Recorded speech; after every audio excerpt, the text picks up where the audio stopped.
तो हर हर महादेव भाई लोग, आज है इतवार, एकदम शुभ दिन।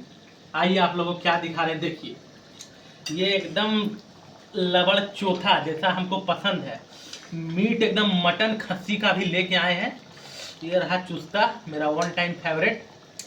और ये मीट एकदम गर्दा बन रहा है। इसमें मटन में मैं इतना ही कहना चाहूँगा। मैं सबसे पहले एक चीज़ आपको बताना चाहता हूँ, उसके बाद मैं अपनी बात कहूँगा। सबसे पहले इसमें अभी डाला जाएगा देसी घी। ये रहा देसी घी जो मेरा हमेशा से पसंद है। अब ये रखे हैं चर्बी छान के।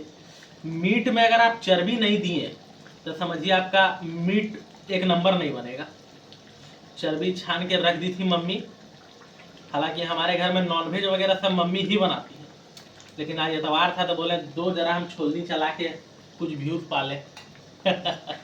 अब देखिए, मीट के बारे में हम एक बात ही कहेंगे कि जो लोग सब्जी नहीं खाते, जो लोग मीट नहीं खाते, जो लोग सब्जी खाते हैं, तो भैया एकदम शुद्ध शाकाहारी बात बता रहे हैं। सब्जी खाने का एक अनोखा नियम हम लगाए हैं।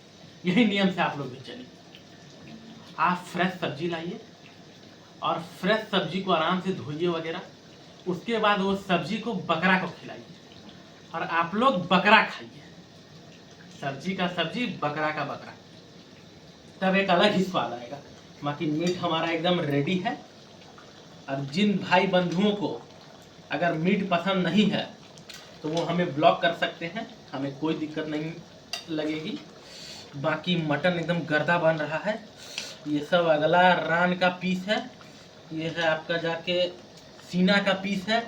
यही सब पीस भात के साथ लपेट के खाने का जो मज़ा है, अलग ही आनंद प्राप्त होगा। आप मेरा कहने पे एक बार मीट इसी स्टाइल में बना के देखिए।